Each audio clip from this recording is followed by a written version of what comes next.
Bonjour, bienvenue sur Oriente Expert. Je suis Ngonon, conseillère principale d'orientation scolaire, universitaire et professionnelle. Cette chaîne a pour but d'aider tous les Camerounais qui n'ont pas la chance d'avoir accès à un conseiller d'orientation, qui n'ont pas la chance d'avoir un conseiller d'orientation au sein de leur établissement. Également, il s'agit de permettre aux parents de connaître le métier de l'orientation conseil et son importance. Ainsi, il est question de toucher les Camerounais du nord au sud, de l'est, de l'ouest. Peu importe où vous vous trouvez, si vous n'avez pas de conseiller d'orientation, si vous êtes dans des établissements privés, vous pouvez vous abonner à cette chaîne.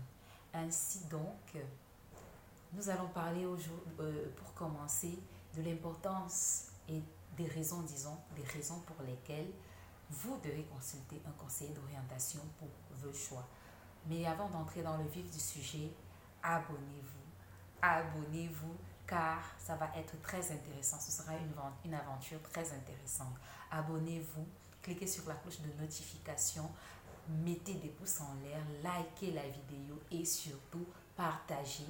Partagez-la à vos enfants, partagez à vos camarades, partagez à vos amis, à vos cousins, à vos frères. Bref, à tout le monde car l'orientation, c'est une affaire de tous. Avant de commencer, nous allons passer par une définition des termes. Conseiller et orientation. C'est quoi un conseiller? Un conseiller, c'est une personne qui donne des conseils, qui prodigue des conseils. Les conseils, c'est une opinion. Un conseil, c'est une opinion, c'est un avis. Une orientation, c'est le fait de donner, de montrer la direction à prendre.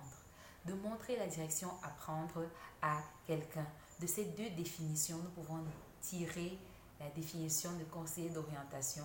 C'est un professionnel de l'éducation qui est là pour vous aider, pour vous accompagner dans vos choix professionnels, dans vos choix de filière d'études, dans vos choix de métiers d'avenir. Mais le conseiller d'orientation au Cameroun ne s'arrête pas là. Il ne s'arrête pas là.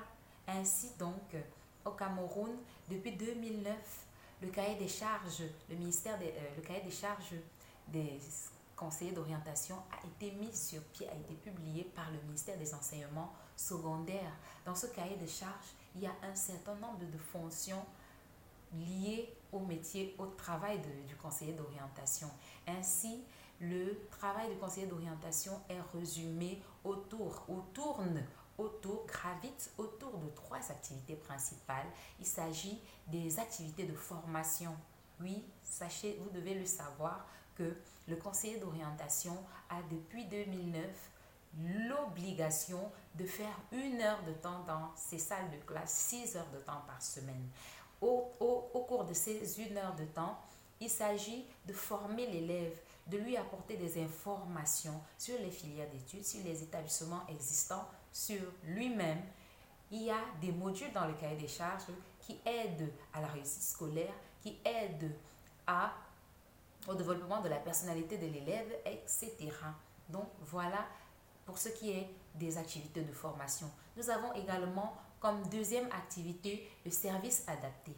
Le service adapté, c'est quoi? Ici, il s'agit d'apporter un soutien psychologique à l'apprenant. Il s'agit de temps en temps d'avoir des entretiens d'aide avec les apprenants, pour les aider à surmonter leurs problèmes d'apprentissage, leurs problèmes d'adaptation, leurs problèmes personnels, leurs problèmes relationnels. Également, comme troisième type d'activité, nous avons les activités administratives et de recherche. Les activités administratives concernent surtout le conseiller d'orientation qui est chef de service car il fait partie intégrante de l'administration de l'établissement. Il est donc tenu d'assister à toutes les réunions administratives et qui sont tenues dans l'enceinte de l'établissement. Et maintenant, concernant les recherches, on a l'habitude de dire qui cesse d'apprendre doit cesser d'enseigner. C'est de la même manière que le conseiller d'orientation qui cesse de chercher, qui cesse de se cultiver, qui cesse de se former, doit cesser d'orienter. doit cesser d'orienter. Donc voilà les trois activités du conseiller d'orientation. Donc l'orientation conseil à la camerounaise, et pour moi, se fait mieux que partout ailleurs parce que nous allons en classe trouver l'apprenant avec des informations pour prévenir certains comportements, pour prévenir l'échec, pour prévenir certaines dérives. Alors pourquoi devez-vous consulter le conseiller d'orientation? Pour quelles raisons? Premièrement, le conseiller d'orientation est un professionnel. C'est un professionnel, ce n'est pas une personne qu'on a ramassée au quartier qui vient se placer devant les élèves pour leur dire n'importe quoi. C'est un fonctionnaire du ministère de l'enseignement secondaire qui a été formé dans les écoles normales supérieures. Également, une autre raison pour consulter le conseiller d'orientation, le conseiller d'orientation va vous aider à faire des choix judicieux.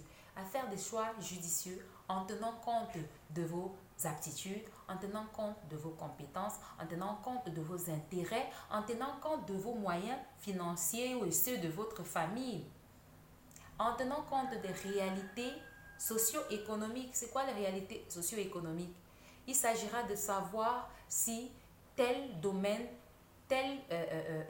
d'activité est saturé, est en pénurie, quels sont les métiers porteurs, quels sont les métiers où on peut facilement s'insérer, quelles sont les niches d'emploi. Quelles sont les niches d'emploi? C'est ça les réalités socio-économiques. Également, il s'agira de tenir compte des réalités de l'environnement. Si par exemple, je vis dans un environnement où il y a des champs, d'agriculture, je pourrais facilement m'insérer sur le plan professionnel si je vais faire à l'université des études d'agronomie par exemple. Autre exemple, dans le nord Cameroun, nous avons beaucoup d'élevage.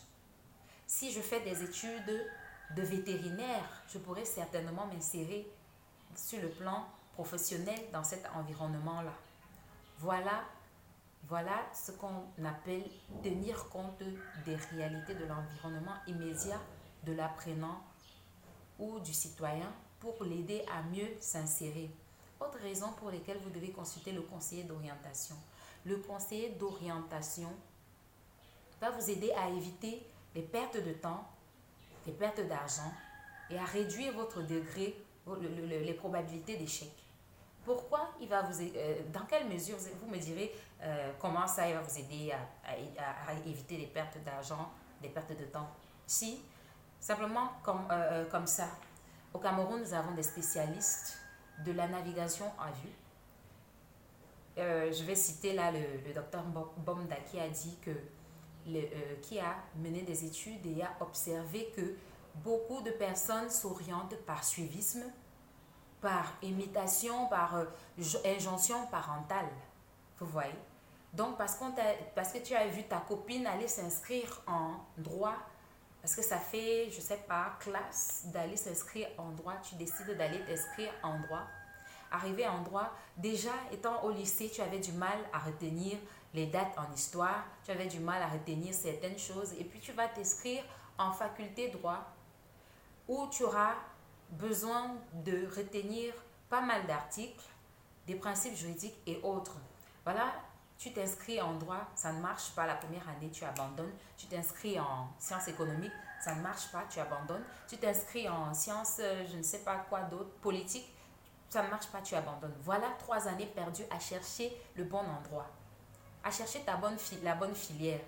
Et pendant que tu perds ces 3 années, tu perds également de l'argent.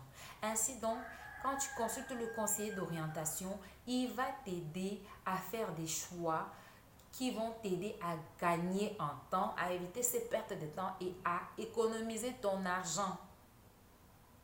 Et également à réduire la probabilité d'échec. Comment ça?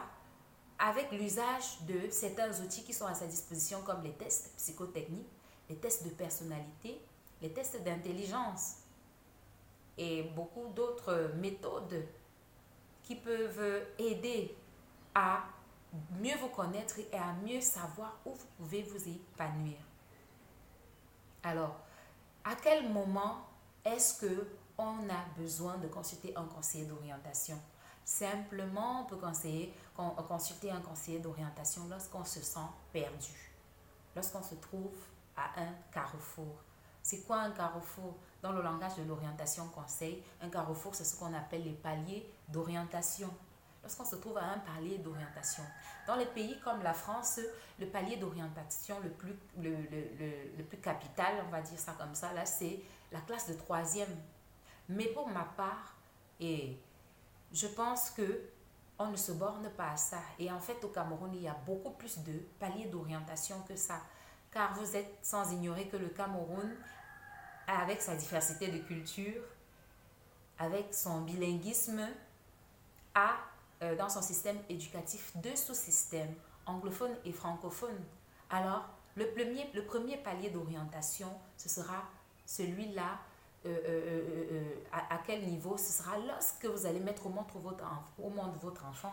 Une fois que votre bébé est né, vous devez vous poser la question de savoir où est-ce que vous allez l'inscrire. Est-ce dans le système anglophone ou dans le système francophone? Voilà le premier palier d'orientation, lorsque le bébé est encore tout petit, avant l'âge de la maternelle. Deuxième palier d'orientation, ce sera au primaire. Donc, en grande section, disons-le comme ça, la maternelle. Il faudra choisir entre le système bilingue à l'école primaire, le système francophone ordinaire et le système anglophone ordinaire. Voilà une option. Le prochain palier d'orientation, ce sera en CM2. En CM2, il sera question de savoir si l'enfant va faire des études d'enseignement technique, des études d'enseignement général. Dans l'enseignement général, en classe de 6e, nous avons une autre option qui existe depuis quelques années, la 6e bilingue. La 6e bilingue. La 6e bilingue qui peut être la continuation de ce système bilingue depuis l'école primaire, ou alors vous êtes libre de prendre un enfant qui a fait le système francophone ordinaire et le mettre dans le système bilingue jusqu'en terminale. Donc, il s'agira de choisir cela. Le prochain palier d'orientation, ce sera en classe de 5e. L'enfant sera appelé à faire un choix de langue. Il va étudier les langues, 5 langues. Il devra faire un choix parmi ces 5 langues. Il s'agit de l'italien, il s'agit de l'espagnol, il s'agit de l'allemand, du chinois et du latin. Quelle sera la langue à prendre? Voilà un autre palier d'orientation. L'autre palier d'orientation, ce sera en classe de 3e. En classe de 3e, c'est vraiment la classe capitale qui va déterminer le destin et toute la vie de l'apprenant. Et j'attire là l'attention de tous ceux qui rêvent de faire des études de médecine, d'ingénierie et autres, parce que souvent, on se retrouve en face d'élèves en classe de terminale qui vous demandent, madame, est-ce que je peux faire des études de médecine en terminale? Ah, littéraire. Trop tard, ce n'est plus possible. Ce n'est plus possible parce qu'il faut certaines aptitudes pour pouvoir faire ces filières-là. Alors, la classe de 3e, tout peut encore se jouer. En classe de 3e, tout peut encore se jouer. L'enfant sera appelé à choisir entre la seconde A, littérature, la seconde C, les sciences, ou sortir de l'enseignement général et aller dans l'enseignement technique ou professionnel pour apprendre un métier, je ne sais pas, la menuiserie, l'électronique, la comptabilité, etc. Autre palier d'orientation, ce sera en seconde C. En seconde C, après avoir fait le choix de la série scientifique, l'apprenant devra choisir entre poursuivre dans des études purement mathématiques en première et terminale C, ou alors les sciences, la biologie en première et terminale D. Le dernier palier d'orientation du secondaire, c'est en classe de terminale. En classe de terminale, l'enfant aura à faire le choix de la filière d'études qu'il fera. Et ce choix va déterminer considérablement le métier qu'il va faire dans l'avenir.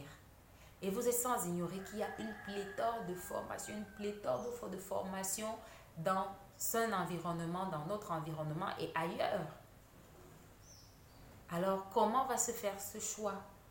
avec cette multitude de filières, il vaut mieux minimiser les chances d'échec, les chances d'erreur et aller vers le conseil d'orientation pour qu'il vous aide à faire un choix clair, propre, que vous n'allez pas regretter. Qui doit consulter le conseiller d'orientation? Le conseiller d'orientation, c'est une affaire de tous, je l'ai dit au début de la vidéo. C'est pour tout le monde.